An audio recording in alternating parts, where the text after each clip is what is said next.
Fitzwilliam Darcy, one of the most captivating characters in English literature, has inspired endless fascination and debate among readers and critics since Pride and Prejudice was first published in 1813.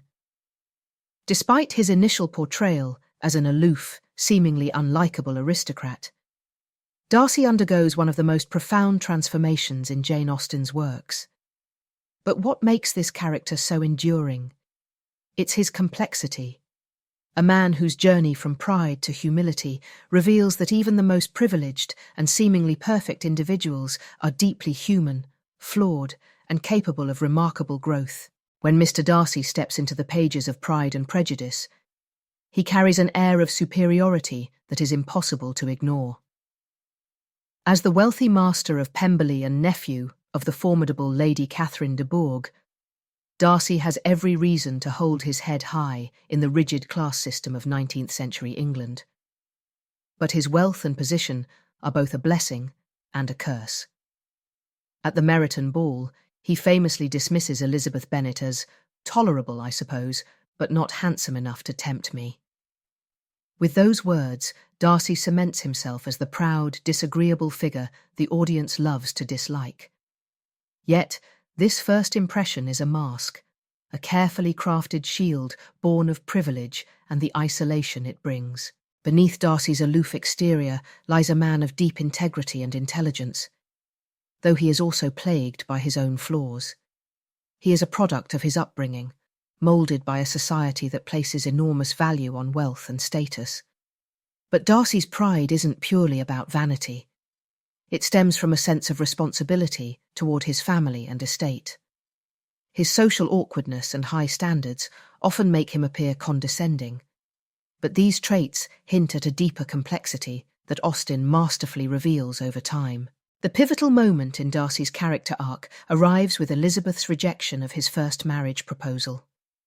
Delivered with a mixture of arrogance and genuine emotion, his proposal reveals the internal conflict he feels about loving someone of a lower social standing. Elizabeth's refusal is a humbling experience, one that forces Darcy to confront the harsh truth about his behaviour. This moment of self-awareness is the catalyst for his transformation. Instead of retreating into bitterness, Darcy chooses to reflect and change. He begins to recognise the flaws in his pride and prejudice, not just in his judgment of Elizabeth, but in his broader outlook on life. Darcy's growth is most evident in his actions. When Lydia Bennet elopes with George Wickham, a scandal that threatens to ruin the Bennet family, Darcy steps in quietly and decisively. Without seeking recognition, he arranges for their marriage, saving Elizabeth's family from disgrace.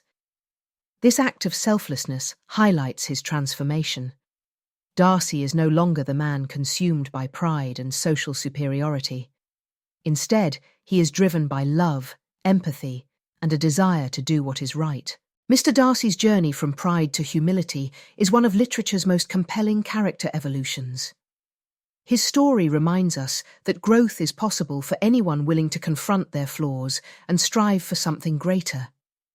Darcy is not perfect, far from it, but his willingness to change and his ability to love deeply make him unforgettable. In the end, Jane Austen gives us not just a romantic hero, but a portrait of what it means to be human, flawed, complex, and capable of profound transformation. Thank you for watching. If you enjoyed this deep dive into Mr. Darcy's character, don't forget to like, subscribe, and let me know your thoughts in the comments.